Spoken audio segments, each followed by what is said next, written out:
Deshalb bitte ich um Ruhe. Bitte vor allem die Fotografen jetzt Platz zu nehmen, dass möglichst viele Milo sehen können, wenn er hier spricht.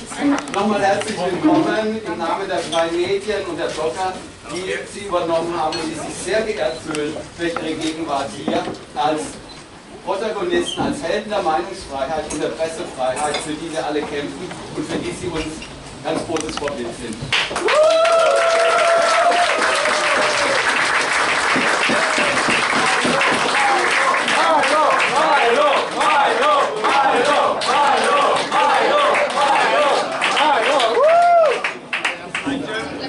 I don't like to start speeches until we've had a chant of that kind, so I'm glad I didn't have to ask for it. Thank you. First of all, I'd just like to thank Erste for inviting me to the Bundestag. It's lovely. It's really very grand. It's not until you get to Berlin you realise the scale of the place. My name... It's fine. It's fine. It's not like it was a national, well, international embarrassment. I'm good, it's alright. My name is Milo Yiannopoulos. For those of you who don't know me, I'm probably the most lied about, most censored man in the world. This is a badge that I wear with great pride. It's fitting for me today to be here to address some of you, including some members of probably the most lied about political party in Europe.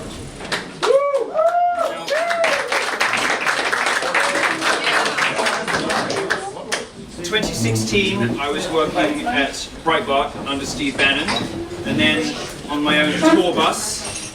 I don't think in the history of tour buses the word faggot has been printed so big. It was about thank you very much. Thank you. It's tough to get through, you know. It's going to be on the live stream, can't edit that out.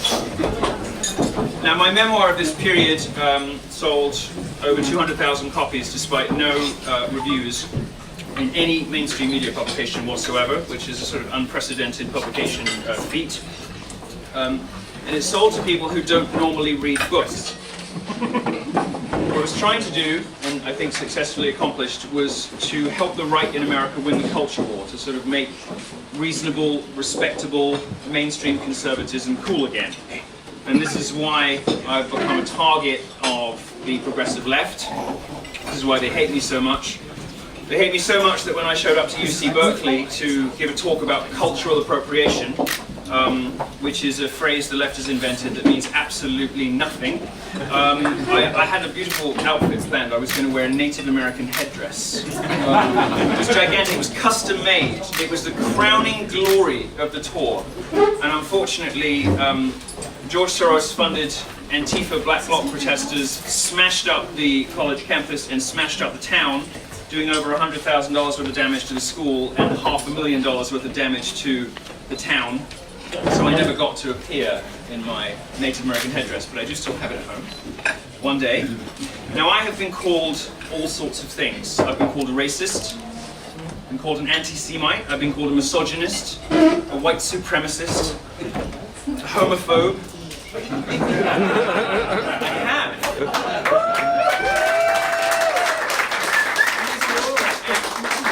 And given the sheer frequency with which I'm called a homophobe, I'm relatively sure that on at least one occasion, as the journalist was typing it, someone was in me.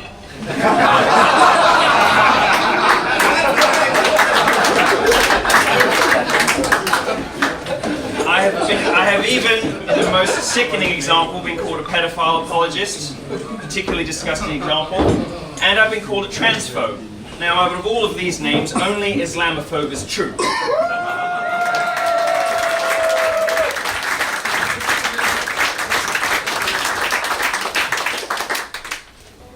What's worrying about it is it's not just random weirdos on the internet, but journalists for some of the most prestigious and well-respected publications in the world. They started doing it to me a few years ago, and now they do it to you. Journalists don't call me all these names because I'm an extremist. I don't have any particularly, especially right-wing views. I'm just really good at my job.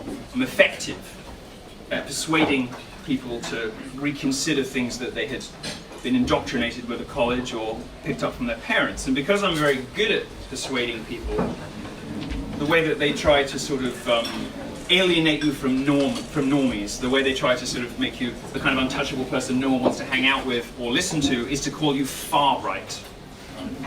And I have asked on about 100 occasions for journalists to explain what it is about anything I believe that could plausibly be called far right, and I am yet to receive an explanation.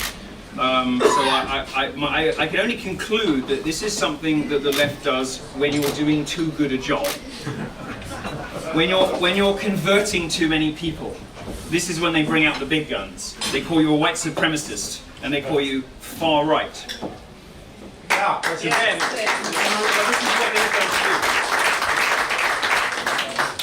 I've become the fag who must not be named. Like Voldemort, they won't even mention my name these days. In fact, if you say my name 3 times on Facebook, you just lose your account instantly. It's like Bloody Mary, but with much better hair. Now, being me, with collecting all of these names, is a bit like being in the Boy Scouts, you know, where you get all the badges, and if you get every single badge as a Boy Scout, you get to meet the president. Except my reward, my badge of honor, was being banned from Twitter, Facebook, Instagram, PayPal, Venmo, Eventbrite, Shopify, Patreon, Coinbase, Periscope, MailChimp, Tumblr, and the continent of Australia. The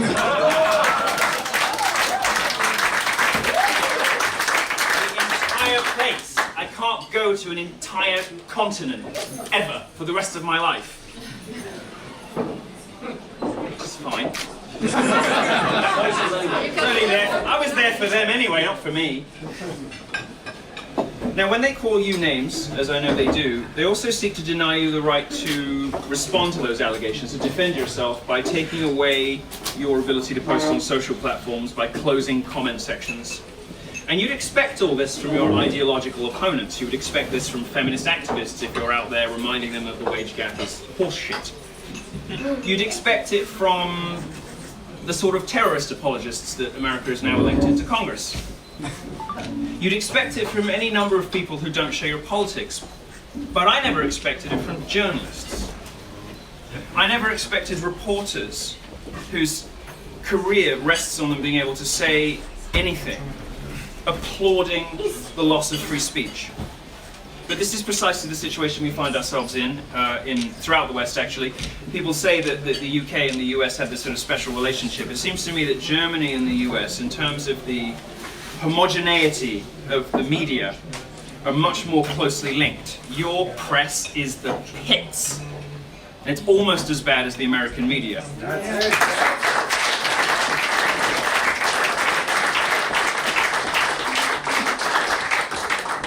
What makes it especially shocking in Germany is that most of the people lying about you were alive when the Stasi was still operating.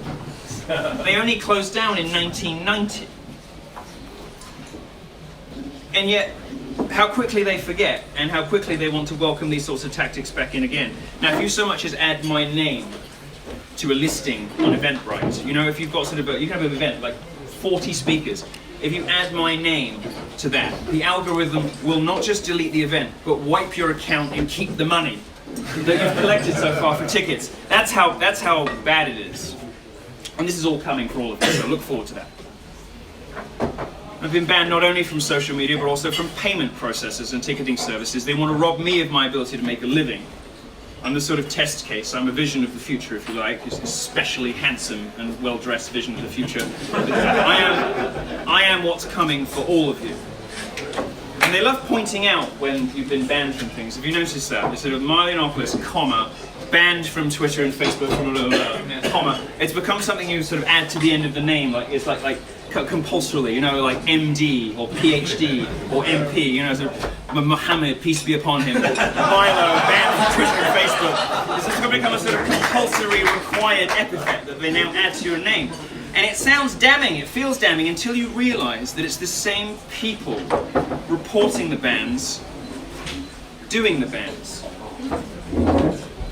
It's the same people. Anyway, all of this is just to say that I have sort of special insight into the challenges that you're going to be facing over the next 5 or 10 years. Now, some of you may know, meine Mutter ist aus Bayern. And,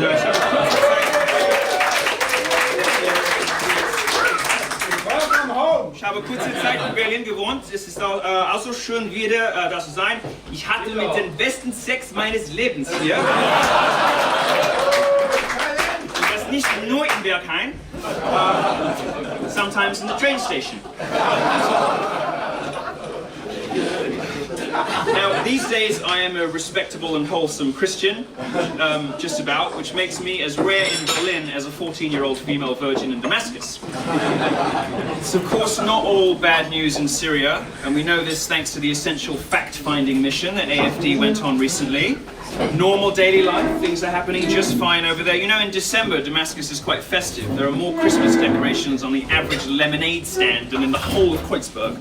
But I still love Berlin, despite how ghastly it can be sometimes. And I still love Germany, and that's why I've come to give you a few hard truths. You're not going to like everything I'm going to tell you today, but it's all true, and I do mean it nicely. So I'm joined in this battle, in this war, it's a sort of existential fight, with people like Roger Stone, and Laura Loomer and Alex Jones. And at the expense of easy fame and wealth, we believe that the truth is important and it's worth fighting for.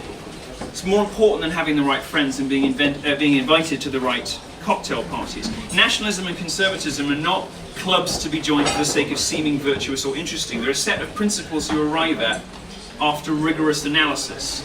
You apply logic and reason to the facts of the world, and you inevitably come up with a libertarian or a conservative position. Now, given the assassination attempt on Frank Magnitz, I am probably risking my life just being here, which makes me a little sad. Not only at risk here today from Antifa, but also from Germany's new Muslim population.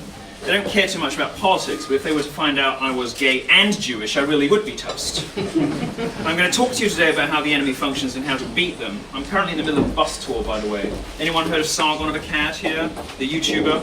Carl Benjamin, he's standing for European elections. This is unfortunate that the Brits are having European elections at all. I thought we'd rid ourselves of you.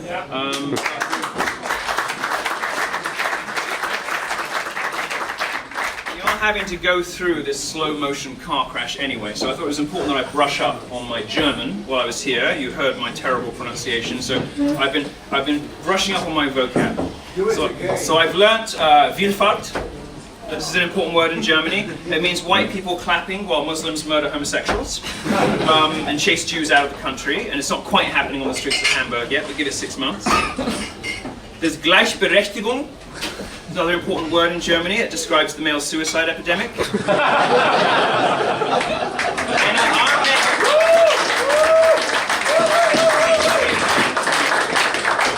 I'm giving you the modern social justice definitions. Eine Armlänge Abstand.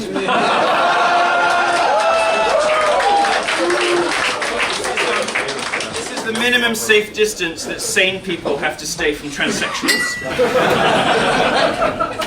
Flüchtling means benefits cheat. And Bereicherung. Another word I wasn't sure, but it seems to be something to do with female doctors getting spat at and cursed at, and churches getting vandalized and asylum centres burning down.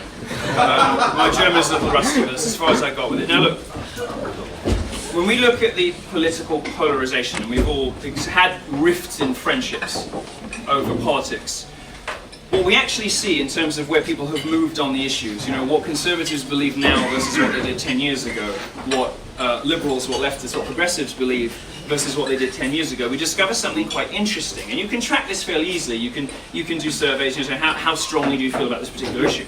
What we discover is that conservatives have become a bit more conservative in the last 10 years. Leftists have gone totally fucking bananas. They are so they've gone so far off to the left that the new centre normal is socialism. Now they call it centrist, but it's not centrist. It is extreme. It's built on lies and bad faith. You cannot, in good faith, with true facts, build arguments that lead to social justice conclusions. And they enforce these things with the only tools they can, since they can't win using debate, intimidation and censorship. Who could, in good faith, claim to support women's rights while turning a blind eye to the systematic rape of young girls, as happened in Rotherham and Telford in the UK? Because we're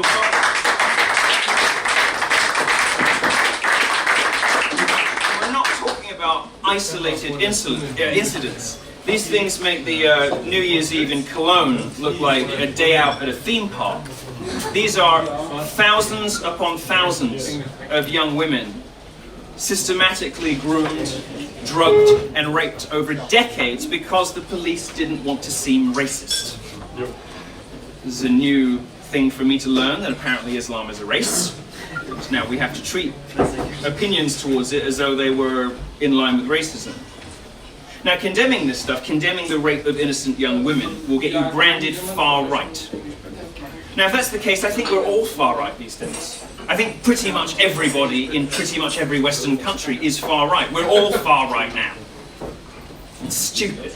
It's stupid, like most of our leaders. We no longer seem to prize intelligence in public life. We reward people who can stay in the headlines but stay out of trouble. So we don't really have any dangerous ideas floating around anymore. We don't have decent debates. We elect slippery weasels who suck at everything and leave everything worse off, yet more expensive somehow, than when they found it.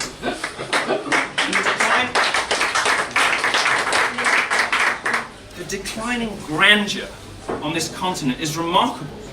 There used to be empires run by emperors, kingdoms run by kings. Now we have countries.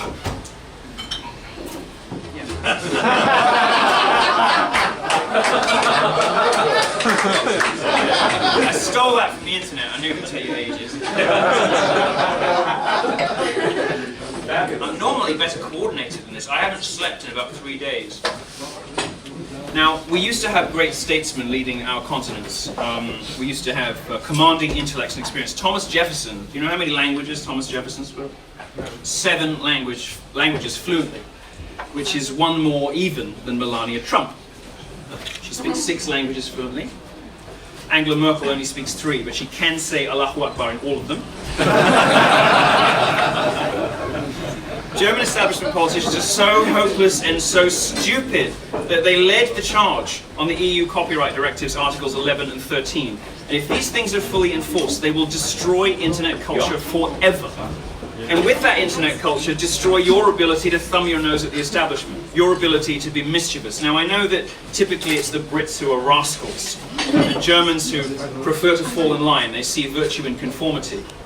But these are not ordinary times, and some degree of rebellion is going to be necessary from you guys.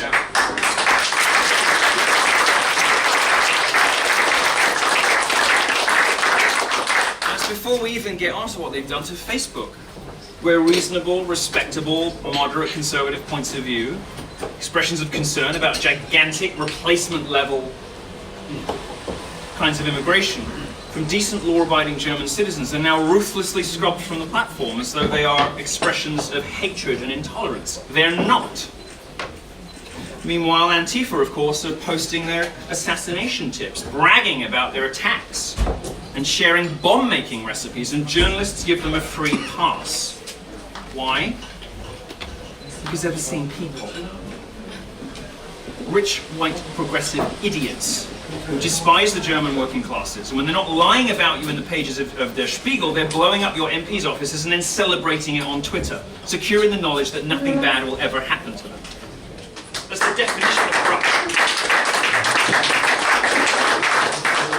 When you understand that Antifa is simply the military wing of the media, the sort of armed guard of Axel Springer. By a bad example, they're not the worst media group in the world. But they are the military wing of the media. Things start to make a little bit more sense. They also become infinitely more terrifying.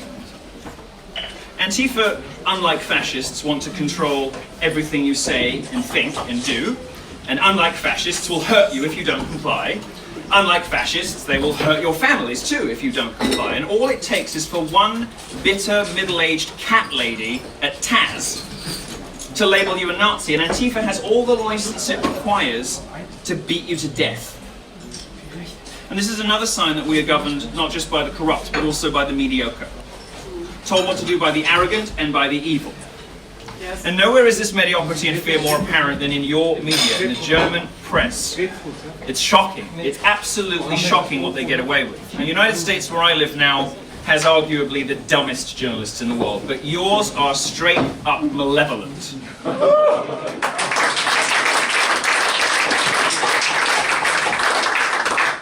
American journalists are just sort of idiot 22-year-olds blogging, sort of hate blogging about Republicans. Bless you. But your journalists know what they're doing, and they're doing it on purpose. Yes. How did they get to become so powerful? Well, I call this the prestige economy. This is this new organizing principle of society. There's this new way to put together the elites, which really just depends on your ability to not get in trouble, to say the right words, to have the right friends, to express the right opinions in public. It doesn't have anything to do with talent or integrity. And this prestige economy is the primary motivating force behind polite society in the 21st century. The prestige economy is why newspapers are closing their comment sections. Have you noticed in the last couple of years, you read something particularly retarded, and you're like, look, come off it. Wait, where'd the comment section go?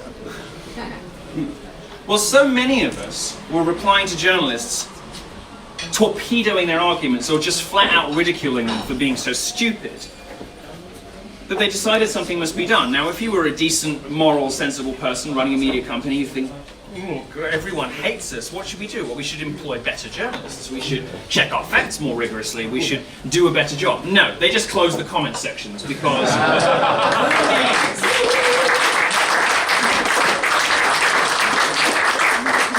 Who needs the grubby, unwashed working people commenting on our pristine 1,200-word columns? Some of these people don't even have university degrees. This is the war that you're fighting. It's not a racial war, it's not a gender war, none of that stuff really matters. It is a class war. This is a warfare which is perpetuated on ordinary working people with respectable, reasonable, and correct opinions. Woo! No, no.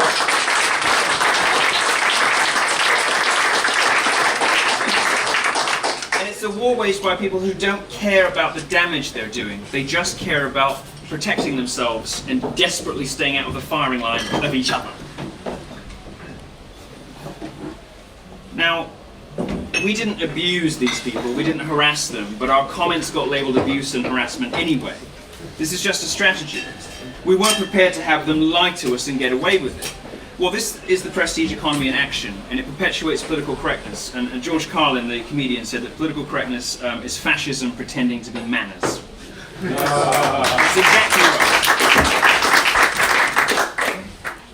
Prestige economy is why I couldn't speak at Parliament today. It wasn't any party's fault. It was because some elites see me as a sort of disease that has to be expelled before it infects the rest of the body. Well, guess what? Too late. I'm AIDS. You've got it, and you're not getting rid of it.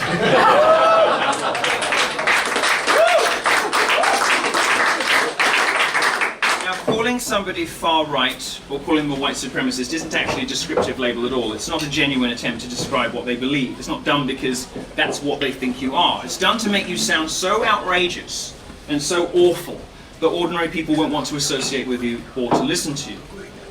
But it's not working as well as it used to.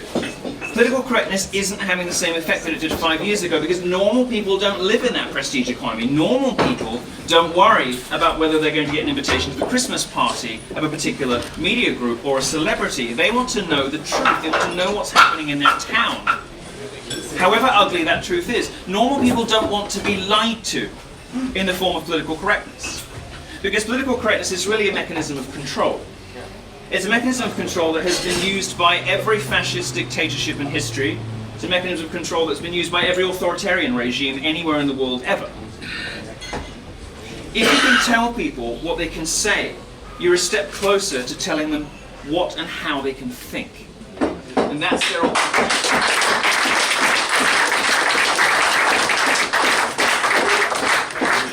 This new political correctness, it creates a sort of alternate dimension full of new realities and fictions, like Islam has nothing to do with Islamic terrorism. Antifa fights fascism.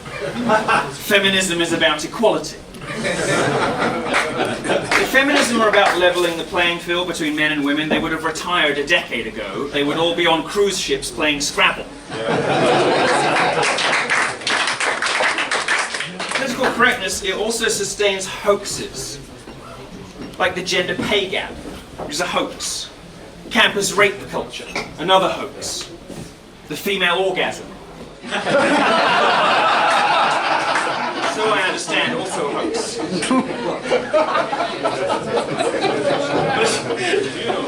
Political correctness, so I read. Political correctness also gives rise to uniformity of thought. Now, as I mentioned at the start, we share a little bit of common heritage, so I know the German mindset is that we should, sort of follow the leader, trust in the wisdom of just following orders. And it's not quite true that Germans have no idea what freedom is and have to be periodically saved from their infatuation with dictatorship. Not quite true. I wish people would stop saying it. It's very cruel and hurtful. But I do need you to encourage yourselves, encourage one another to engage in a bit more iconoclasm and rebellion. Now, I know ingenuity and imagination are lurking in your brain somewhere, or you wouldn't be such brilliant engineers, but I'm here to warn you against the sort of mindless consensus that has got your country into trouble in the past, because you are headed there again. Yes.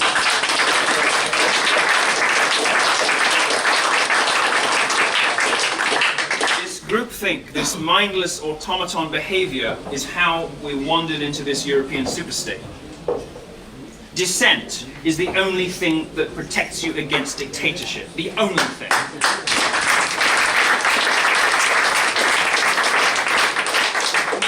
Talk about some of the things that are happening in Europe.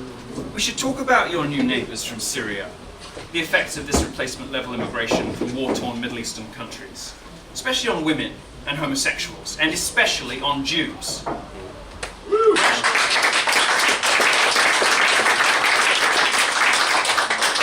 Rational debate is how civilized societies function, and in those countries where you can't express yourself freely, people resolve things with guns. Where you can speak freely, they resolve them with the written word, with protest, and that is how it ought to be. But political correctness makes people say things that aren't true.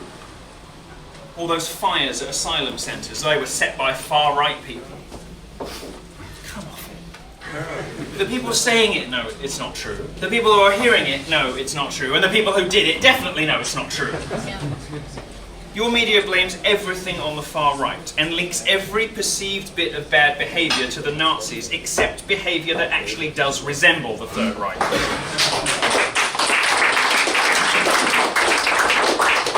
And the people who are currently making life miserable for women, homosexuals and Jews, let's remember, fought side by side, shoulder to shoulder with Hitler to exterminate the Jews and to wipe out the Anglo-American alliance. And these social attitude problems that they have are by no means restricted just to Syrian migrants. Ask your children, if you have some, ask your children about the Turkish kids they go to school with. Third-generation Turks, and what those third-generation children say about Jews. And if you really want to scare yourself, ask your kids what their Turkish friends at school think about evolution. If you really want to scare yourself.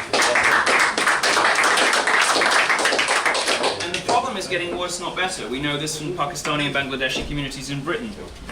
These communities, these pockets, are getting more radicalized over time, not less. They're not integrating, they're not assimilating, it's getting worse. And these are the people who Frau Merkel has decided to dump on you. When was the last time you heard this honestly debated in a newspaper? Do they stage stuff like this? When did you last hear about it on television? It seems to me journalists, academics, and entertainers are not moved any longer in this country by sincere devotion to principle, merely by self-preservation and career advancement, at the cost of those they're supposed to be serving. Because we've abandoned meritocracy for affirmative action and identity politics. And now the least able and least admirable rule over the rest of us. The people who have the flimsiest qualifications to tell the rest of us how we ought to be living are the ones in charge. It's not right. Yeah. You should fix that.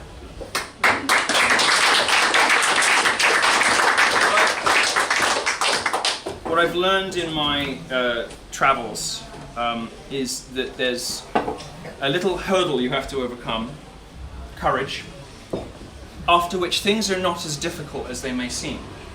Because the only thing you have to do to beat the real bad guys, who are not people trying to make a better life for themselves in the West. You know, they have very different social attitudes to us, very different opinions about things, and probably should not be, you know, imported en masse, but they're just trying to make the best of their lives on the whole. The people who did this are progressives in our own countries. They are us. They are our journalists, our politicians. We did this to ourselves, or at least our political opponents did. But all that's required to shatter this crystal citadel, all that is required to beat the bullies, is simply to say 2 words. Das reicht. Yeah.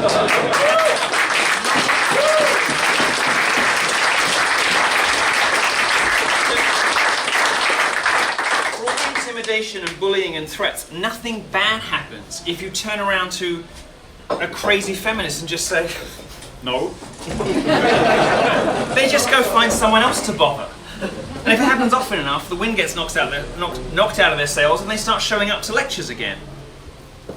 I don't know what it's going to take to stiffen Germany's collective spine. I have some experience of stiffening Germans, but I know that encouraging you to be rebels is a big ask. It's not in your nature, really. Yeah. But you've got to find it from somewhere. You've got to find it within yourself. Now, my journeys on American college campuses have taught me that the paroxysms of rage and confusion that come when you simply say, that's enough, are very quickly followed by peace, harmony, and common sense, as the consensus of ordinary people reasserts itself. Try it. It really does work. It is that easy. You just say, we're not going to be doing it. Now, pointing out this simple and powerful truth is what I've been doing my whole career, and it's why I've acquired the reputation, good and evil, that I have. And those politicians with the courage, with the conviction to do that too, are going to cruise to victory. Now, I've noticed that even among politicians who mostly say the right things, there's still a sort of timidity in this country. There's a sort of fear of the consequences, and it's well-founded, given that the state is spying on most of the MPs, you know, in the party you support.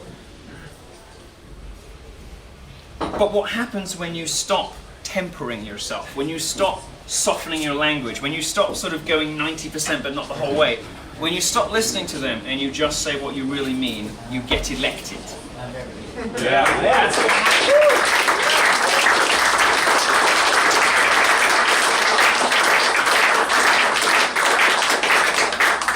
Voters are not looking for reasonable solutions, they're looking for courage. Donald Trump got elected despite his silliness and clownishness and excessiveness because he's a sort of walking embodiment of the kind of heroic masculine virtues we just don't see from politicians anymore.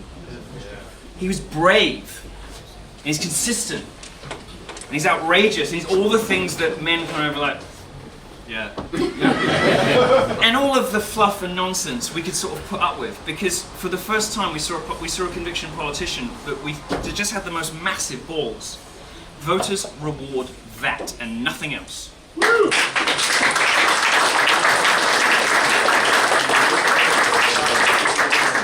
There's a very feminized culture in Germany, and it's not entirely pleasant. This city in particular is one of the ugly consequences of it.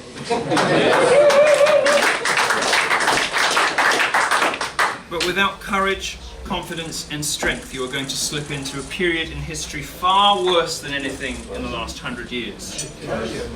No weapon of mass destruction yet invented or to be invented is as destructive, is as devastating as importing 2 million people, profoundly different, who have profoundly antithetical values to Christianity, to democracy, to capitalism, to the rule of law.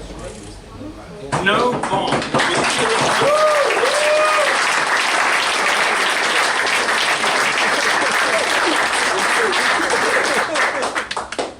No atom bomb causes the kind of permanent disfigurement of an entire nation that sort of replacement level immigration does.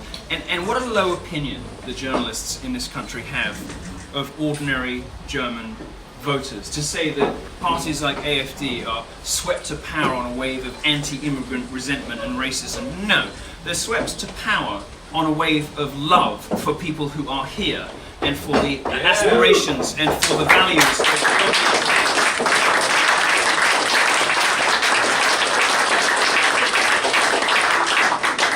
Trump and Brexit and Nigel Farage, AFD, these parties are carried to victory because people love and cherish and want to protect things, not because people hate and want to damage things. Exactly.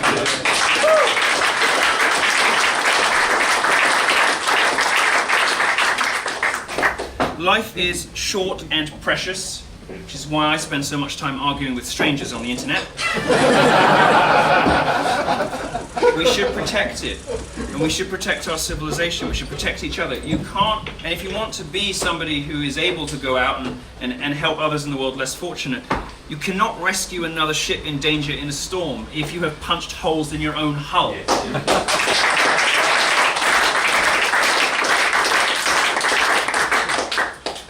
you think I'm exaggerating about how the left behaves, and you're still worried about the names that they call you, I would like to quote to you, before I finish, a 1943 Communist Party directive. And this is one of the sort of organizing principles and strategy of the left still today. And it reads as follows. When certain obstructionists become too irritating, label them, after suitable build-ups, as fascist or Nazi or anti-Semitic, and use the prestige of anti-fascist and tolerance organizations to discredit them. There could be no more succinct or perfect explanation of what the press is doing to you. And it comes directly from the Conference.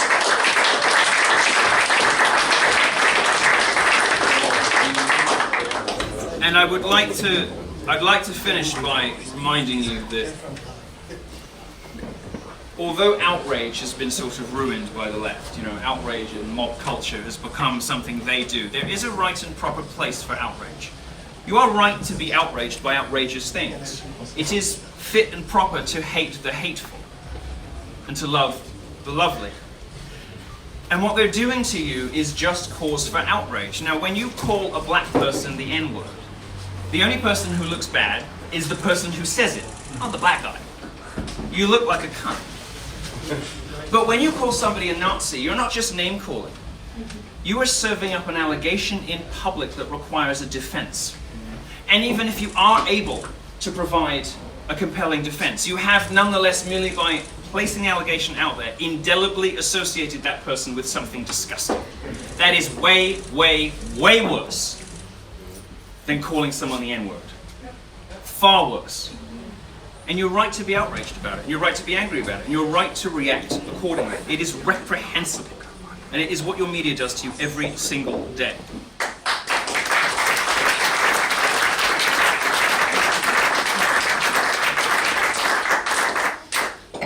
Now, to those who are watching this later from other parties, and from the Lügenpresse, I have a simple strategy to you if you want to defeat these armies of fascist Nazis.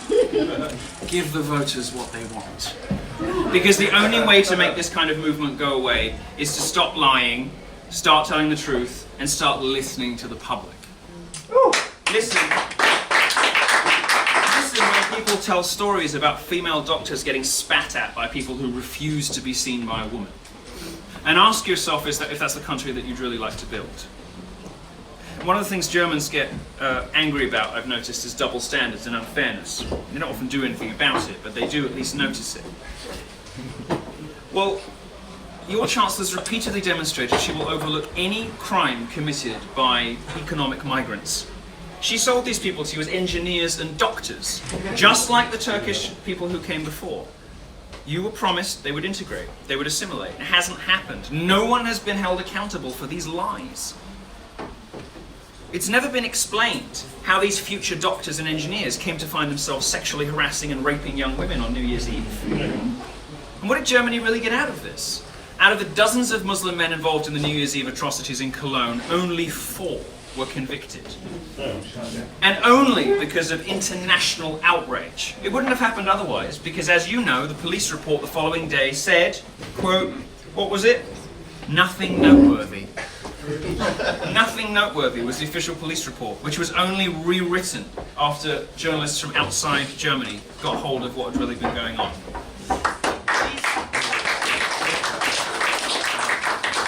Not not to linger on the point, but as a homosexual, I feel I have license to talk about what I think is an ugly belief system that is an existential threat to my existence. These migrants are so awful that even other Muslim countries didn't want them. Yeah. There were plenty of neighboring countries that could have taken Syrians when the war broke out, but instead they were sent here. That's not mercy, that's an invasion.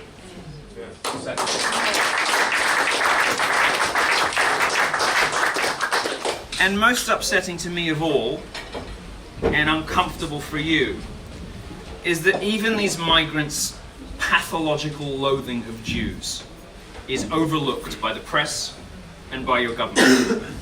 This is not the first time in Germany's history that this has become a scary place to be a Jew. Jewish people don't feel safe in Germany again. And almost as bad as all of that is the media's complicity in covering it all up. This is an additional layer of horror that did not exist in the 1940s. Making excuses for the people who do it, and making excuses for the people who brought the people who do it here. Lying, lying, and lying again to the people who put them in power and who they are supposed to serve. There are new Axis powers, and they're not the old ones. We're all friends now. The new Axis powers are Silicon Valley, the unelected and unaccountable elites of the European Union, the prestige media, and the Islamic Ummah. These four, this is the unholy foursome that is threatening the Western world. And just like the old Axis, they want to take Europe first. And if you want Europe first, you start with Germany.